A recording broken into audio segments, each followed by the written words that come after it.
Alright everybody, welcome back to Just In Case Survival. This is a brief update video on my self-contained survival kit. My last video I did, my survival kit was contained in this Pelican 1050 micro case. It's hard plastic, crush proof, waterproof, but I am now going by the general rule of ounces equal pounds, pounds equal ounces.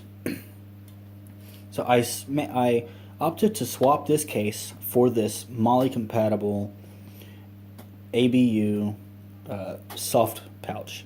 Everything here will fit in this soft pouch, and even with more stuff added to it, it still comes out lighter than this Pelican case. So that was my reasoning for swapping these cases out. Alright, first we're going to get started with cordage. For cordage, I have about 6 to 7 feet of 550 cord tightly bundled here. In addition to this 550 cord, I have 4 of these figure 9 rope tighteners. These can be used for attaching equipment to vehicles, hanging equipment off to keep equipment off the ground. I used these when I was deployed to Afghanistan to keep my bag out of the dirt, to keep scorpions and camel spiders from getting into my gear. So these have a 50-pound weight capacity. So if you go by the general rule of 20 to 30% of your body weight, my max will be 51 pounds. So these are perfect for whatever kit I decide to use at the time, be it my get home bag or my actual bug out bag. Excuse me if I clear my throat. I'm getting over a cold. My daughter and I are playing hot potato with a cold virus right now. Anyway, these are called Night Eyes knot bones. These can be used for attaching any length of 550 cord at the end or somewhere along the middle of your line. So I have 3 of these at my disposal. Moving on from cordage, we're moving on to cutting. So I have, in this kit, I have 3 ways to cut. Well, technically 2. And the third is going to be on my person. It's a Gerber LMF2 that I'll have on my person. But that's for another time, another video. Anyway, my primary cutting tool in this kit alone is this folding Gerber knife. Go ahead and pull that up for you. I'm not really a big fan of folding knives for a survival situation just because they tend to fail, and I would not want to be hammering away or whittling with a folding knife and then the blade just that safety mechanism fail on me and end up cutting my hand off in a survival situation. That is probably worst case scenario. End up having to break into your trauma kit a little early. Next to that, I have a handsaw for processing wood. This won't handle a lot, but it will handle enough to get me to where I need to be. Once again, this kit is in a get home bag, so it's not a bug out kit. It's not an inch kit. It's specifically to get me from point A to point B, whether that's from work to home, home to a bug out location, so on and so forth. Moving on from cutting, that second knife is here, part of my fire kit, but we'll get to that here in a little bit. Moving on from cutting, we're going to move to signaling. I have a few different methods of signaling in this kit. The first one you're going to see here is a signaling mirror. And next to the signaling mirror, I have a multi-use compass. I'll show you that here. This compass has, on the back side, it's got a thermometer. It shows both Fahrenheit and Celsius. See if that'll focus in. And then on the other side, there's a compass. Now this is not my primary means of navigation. I do have a military style lens-static compass that I use. That's my primary, along with a topographical map of the local area I live in. Next to my multifunction whistle, I have about 10 feet of police tape. Police tape is great because it's highly reflective and it stands out against your either a woodland or a desert background. I spent 10 years in the desert, and I can tell you this stuff sticks out like a sore thumb. Now I live in the United Kingdom, still sticks out like a sore thumb. So if I'm in a situation where CSAR or search and rescue is up in the air looking for me, I can always lay out a nice large X on the ground with this, easily spotted from the sky. In addition to signaling, we're going to move on to light source. Light source can also be used as signaling, so it's dual purpose. My primary for this kit, this is really my secondary flashlight. I have a Surefire flashlight that I keep on my person. It's a Surefire tactical flashlight, but this is a nice little backup, and it runs off of a AAA battery.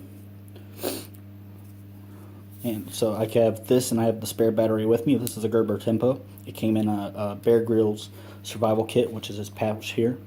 But this is my primary light for the survival kit itself.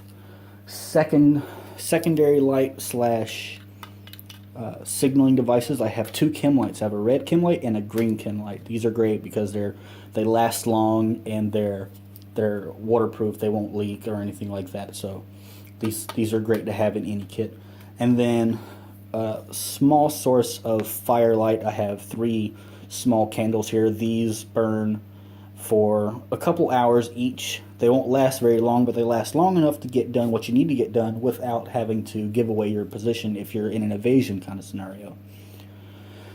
Moving on from signaling light to combustion. Everything you see here in between this point and this point, including the Bic lighter, is all in my self-contained survival kit. Like I mentioned before, this is a Bear Grylls survival kit pouch. I dismantled the kit and rebuilt it from the ground up. I now use this pouch because this is a waterproof pouch. Granted, it's not, I'm going to say water resistant because there's no zipper is waterproof. So I'm going to say water resistant ripstop Bear Grylls survival pouch that I keep all my fire starting material in. So this is essentially my fire kit. In this blue container, I have cotton balls that have been soaked in Vaseline, so there's one source of tinder. To the right of that, I have wind and waterproof matches with a striking surface. Above that is a standard Bic lighter. No kit is complete without a standard Bic lighter. To the right of that is a smaller Gerber Paraframe folding knife.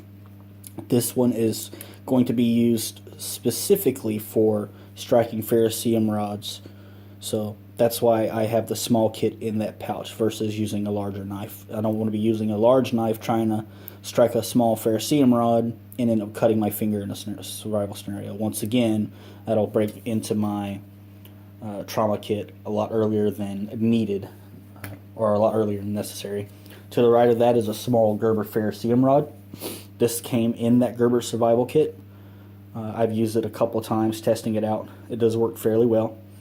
Feels good in the hand, but like I said, because it's a short rod, you don't want to be using a large knife like my LMF2. That's why I have that small Gerber knife in there. Let it focus. Come on, now focus. There we go. So I've got that. In addition to this ferrocerium rod, I have a magnesium rod, which has a ferrocerium rod on the edge. As you can see, this one is well used, and it still has a lot of life left in it. So this is also part of my fire kit. Next to that, in this medicine container, you'll see cotton swabs that I have soaked in Vaseline, just like with my cotton balls. Now, these are great because they're like improvised matches. You just light the end of one up, and they're long enough you can stick down into your camping stove, you can stick down into a fire, and you don't have to worry about perfect placement for your cotton balls. So they're like improvised lighters, and these burn just as long as a cotton swab that is soaked in Vaseline. Alright, moving from fire to water purification. Now, everyone knows that the best way to purify water is to boil it, but you don't always have time to boil water. Obviously, since I have multiple ways of starting a fire, I can boil water. Now, if I need to boil water on the move and I don't need to drink right then and there, I have 2 options down here. I have a small jar of water purification tablets. I have not tested these out yet, but I hope to do a review on these here in the future. Next to that, I have a old Visine bottle that I have bleach in, obviously. So the reason I chose the Visine bottle is because, one, it's small, it's easy to control how many drops you use, and it's clear. I can see how much I have left. As you can see, there's still quite a bit left, quite a bit in this. I haven't had to use it yet. The actual dropper itself detaches from the bottle, so I could just use a pair of needle nose pliers to pull this out, refill the bottle, or swap the bleach out after, the recommended 6 to 7 month shelf life. Of the instructions written on the back: 1 drop for 1 quart, 8 drops for 1 gallon, half a teaspoon for 5 gallons, and if the water's cloudy, just double your measurements. I wrote all that in permanent marker, and because it's on plastic, permanent marker smears, so I wrapped everything in clear tape and used a cigarette lighter to melt the tape. Also on the bottom, set for 30 minutes. Don't forget that part. You don't want to be drinking water right after you put bleach in it. Alright, moving from that, we move on to a few other basic items. In this medicine bottle here, you'll see I have 2 spare 3-volt batteries for my 2 spare lithium 3-volt batteries for my primary light, which is my Pelican tactical flashlight that I have on my person, a Duracell AAA spare battery for that small Gerber flashlight that's in my kit. There is a USB, a large USB to micro USB adapter. It's small, so I figured, why not? I have some line here that I can either use for fishing line, I can use for trip line, I can sew clothing back together, I can attach gear to my bag or whatever.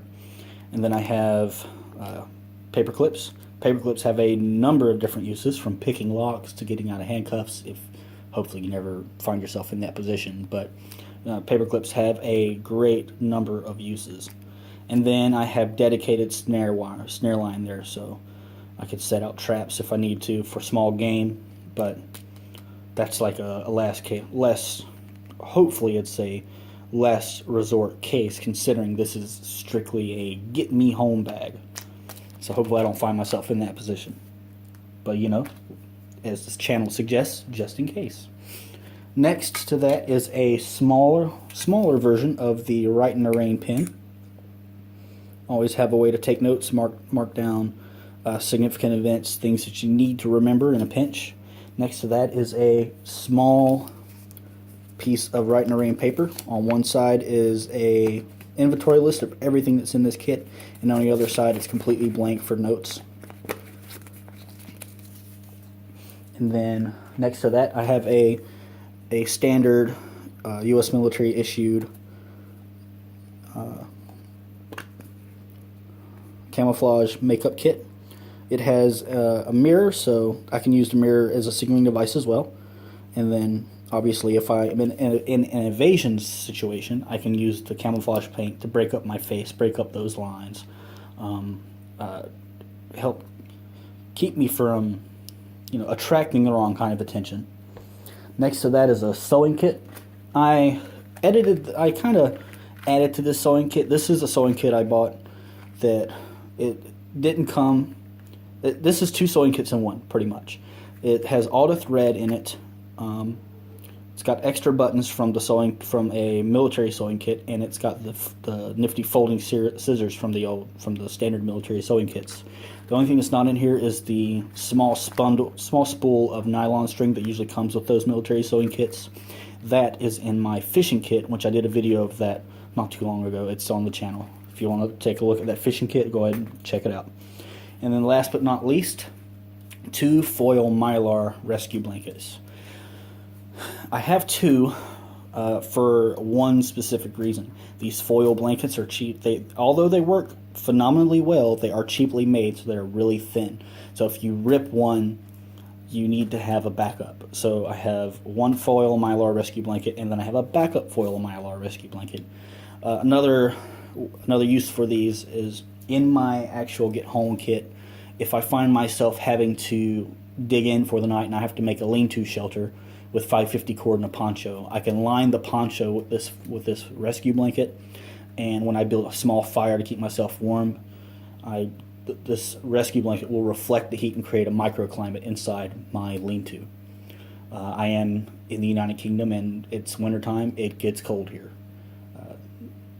Well, this is everything that's in this self-contained survival kit. If you have any questions about anything in this kit, just leave a comment down below. Any tips, helpful hints, or helpful critiques are more than welcome. I take criticism very well. If you want to call me an idiot, it doesn't bother me. I'm not going to fire back at you. You're just wasting your breath, but you know, that goes without saying. If you like the video, like and subscribe. I will be posting more videos here soon. One covering my med kit, which is it's a standard first aid / trauma kit. I'll be covering my get home bag and my bug out bag.